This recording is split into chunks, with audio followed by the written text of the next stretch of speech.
Geek Myths, a novel about life, love, and the pursuit of sonic screwdrivers.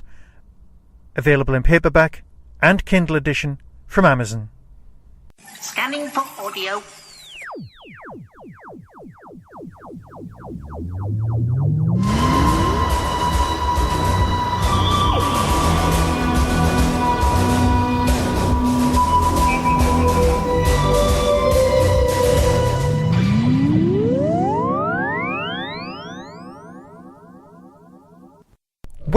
Welcome to a Tin Dog podcast. Yes, I know this is a couple of days late, but forgive me, it's half term.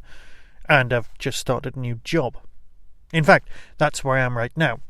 Sat in the car park, waiting for the minibus to take me to head office. But that's not important. What is important is that this week, Arachnids in the UK, that's episode 4 of Doctor Who was on. Now, I was going to start this whole podcast by saying that, oh look, Doctor Who's returned to Saturday. And it was a very strange format where the judges from that old Sylvester McCoy story, you know, the ancient gods of Ragnarok, were all lined up. And they were all giving marks out of 10 to different people. And then the Doctor turned up and then moved strangely and was apparently played by some sort of stunt performer from Havoc who looked a bit like the Doctor but not really, and was given a costume that was very different. And then danced with a brand new designed Cyberman who did look a lot like the Tin Man. And I was going to do that and was going to bang on about it for a bit and be all hilarious. But basically, on Saturday night there was something on Strictly Come Dancing where somebody dressed as the Doctor and did a dance. And halfway through the dance, the female dancer, who is a documentary maker from BBC Three, who's made loads of programmes that I've never seen, and she started doing the dance using the male dance moves, which was apparently fantastic, and everyone went ooh and ah, and I didn't care. There you go. So I couldn't really be bothered to do that whole wandering down and having a chat thing about that, because let's face it, it's a dance programme, it's on BBC One, and it's nice that Doctor Who's all pervasive and part of the culture, but it's just not for me. So back to Arachnids in the UK, because let's face it, we're all a bit pushed for time. It's a return to Sheffield 30 minutes later. Now that's an improvement from Aliens of London, which is like, a whole year later. So no one's missed them whatsoever. It's nice that the Doctor is learning sometimes. But is it a great story, or is it just a reworking of, the Green Death? Now, with the Green Death and Planet of Spiders, they're both Pertwee stories, which again, as I've pointed out many, many times, they are iconic. Now, Green Death and Planet of the Spiders are both iconic Pertwee stories. Now, the reason that they're iconic is because everyone just kind of likes them. They've become part of the culture. All the fans like them. But as I've said in the past, new Doctor Who fans haven't seen these. The target audience, the 9, 10, 11-year-old children, haven't seen these Pertwee stories unless, they're your children and you've made them watch them. But your general public, no. So you can reuse old stuff, and it's not a problem, because to them, they'll get round eventually one day when they're in their 20s and watch the old Pertwee stories and go, you know what this reminds me of? This reminds me of Arachnids in the UK, which admittedly is the thing that they started with. They came up with the title and worked backwards. My family really do not like spiders. I do not care. I'm basically in charge of spider removal. Spider lifting, spider putting out of the window, spider putting under cups and getting rid of them, that kind of thing. I've never truly had a problem with them. The reason I don't have a problem with them is because I don't like flies. Really, really don't like rats and mice, but I don't like flies. Spiders eat flies, therefore they are my friends. Yeah? Now, admittedly, with the whole, 1950s B-movie thing, and so GURPS Atomic Horror is in my head on this one. Giant insects, them, that sort of thing. We all know that in reality, when something gets to be that big, it has trouble breathing, because there's a reason spiders aren't that big in the first place. Yeah? There's a reason they've evolved to be that size.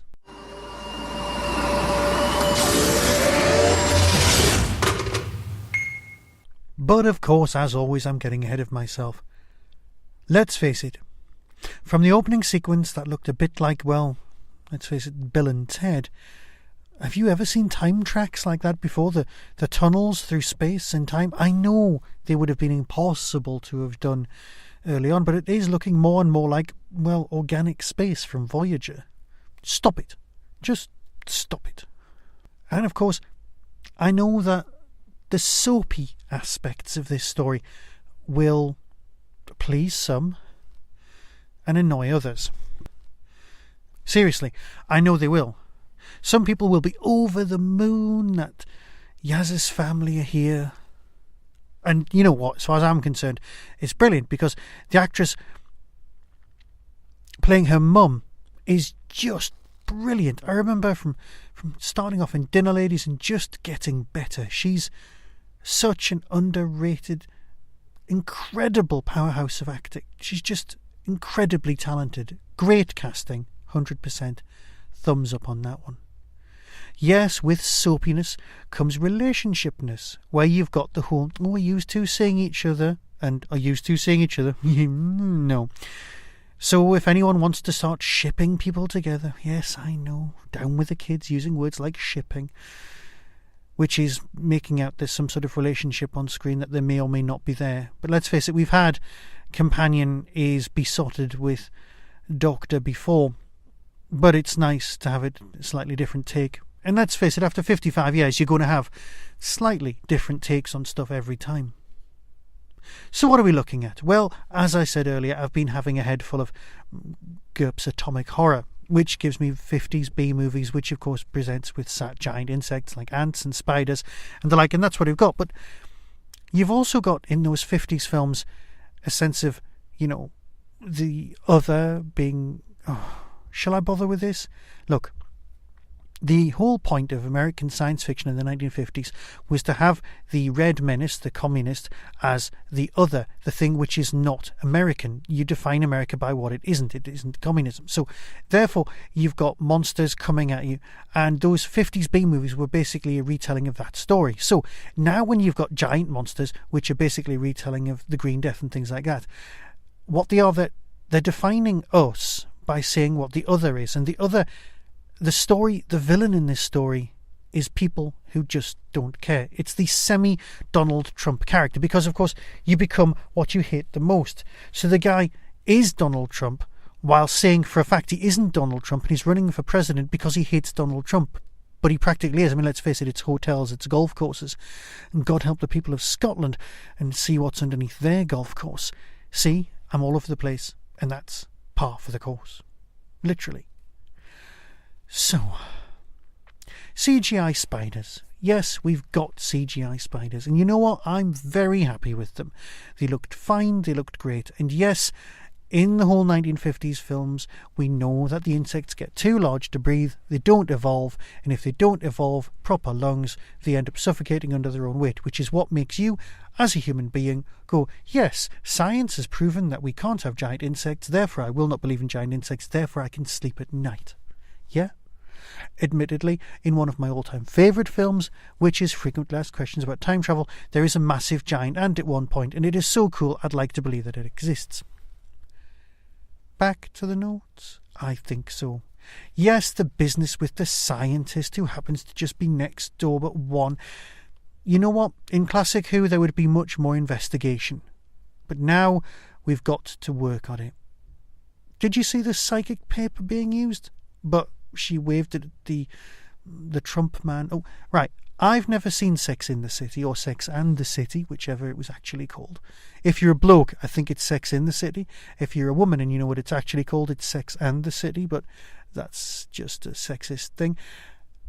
Now, I also haven't seen any of the other programmes he's been in. As far as I was concerned, he was just some actor who looked a bit like the bloke who was in... Look, it doesn't matter. Has anyone seen the TV series The Lost Room? If you can, look it up. There's one scene where they're trying to find out what the epicentre of all the phenomena is. I don't want to spoil anything for you. And when they had the map on the wall, that's what that reminded me of. The space in the middle. What's in the middle? And there was a lovely crossfade. Yes, there's been bits that I haven't quite believed and so on, but I really did like the way that was shot. Oh, for those of us out there who are interested in such things, this week's text from my mum said that she absolutely loved the episode, which is fine, but from my dad, he said, "Give me a shout when it gets better. I need the lads back." A bit cryptic, I'll grant you, but what he actually means is he wants the old-fashioned monsters. I didn't have the heart to tell him there's going to be none of those in this series, as far as we know. He misses the Daleks, the Cybermen, the Silurians, the people of old. He definitely misses the Ice Warriors. But if you want to educate people, then about, well, you know, the plastic menace and all of that biohazard nonsense and what we do with our own grime and dirt and filth, well, that's an important lesson for everyone to learn. So is this story better than the Pertwee Swan Song? Is this story better than the Pertwee Swan Song? Yes, because there isn't just a ludicrous chase scene that lasts for an entire episode. But that's never going to happen. Is this better because the spiders in that are psychic and they can't talk? Oh, here's the thing, right? The Doctor can talk horse, but you never hear the horse answer. The Doctor can talk baby, but you never hear, as an audience, Stormageddon answer back. Now, the Doctor can talk spider, but you never hear the spiders talk back, unless, of course, they're the spiders in Planet of the Spiders. So, is the Doctor talking to the spider? It can be debated either way. And you know what? I don't really have time for that. Make up your own mind. I believe that the Doctor is talking to the spider. But of course, if you're from BBC and you want to educate, having spiders smell through their feet, well, that's something I didn't know. On the subject of which, the ending, like last week's ending, it leads massive, massive holes. Not holes, loose ends. In Rosa, you've got the time-travelling racist being sent back to the beginning of time. He could make a reappearance at any point.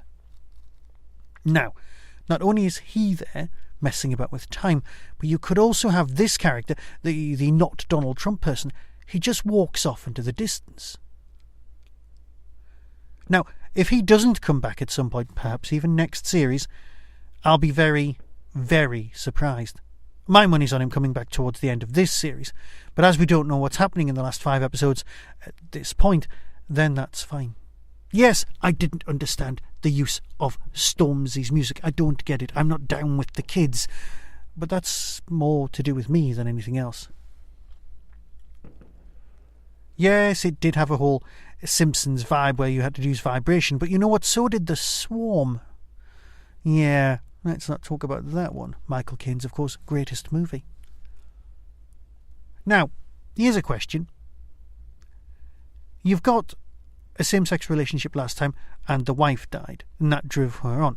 You've got a same-sex relationship here, being the wife of the niece, and she gets killed, she gets bumped off. But it's a very small cast, so you're going to be kind of going through stuff. And then it's, oh my God, you killed Kevin. Kevin's dead.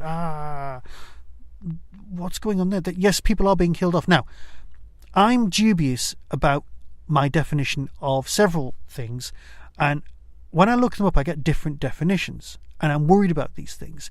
So I'm going to do some research before I start using words like fridging, because I don't really grasp what that's about. As far as I was concerned, fridging was going inside a fridge in order to escape an atomic bomb, which was similar to jumping the shark. So I know nothing. Now, I know I'll be emailed left, right and centre with people redefining it with a feminist slant, but originally that's what I thought. I'd like to apologise to anyone listening to this, but we're in the UK and it's not November the 5th, which means there are kids wandering the streets, firing fireworks for no adequately explored reason. The quicker such things get made illegal, the better. So, did I enjoy it? Of course I did. Is the soapy business a bit much? Sometimes. I'm sure it'll be fine. Is this the best story so far? I think not. Was it a bad story? No. But I'll tell you what it was better than. It was better than Strictly Come Dancing. Or Dancing with the Stars, or whatever you want to call it. I'll tell you what I did like. I did like the very end, where her fam decided to turn up and all ask to come with her. That gets my vote as one of the great Doctor Who scenes of all time. Yes, I'd like to come with you, And yes, I can't guarantee your safety. And yes, this is a great scene. I still don't like the rock salt TARDIS, but you know what? So what? The programme isn't for me. It's for you. Did you like it? So until next time, when I'm sure I'll be talking about Doctor Who, be seeing you. That was the Doctor Who Tin Dog Podcast, available on iTunes, YouTube, Twitter, RSS, Vimeo, and across the internet. Doctor Who and its associated properties are all copyright and trademark of the BBC. No infringement is intended. Why not become a supporter by visiting patreon.com/tindog. Contact the show on tin-dog@hotmail.co.uk. The Tin Dog Podcast is a founder member of the Doctor Who Podcast Alliance.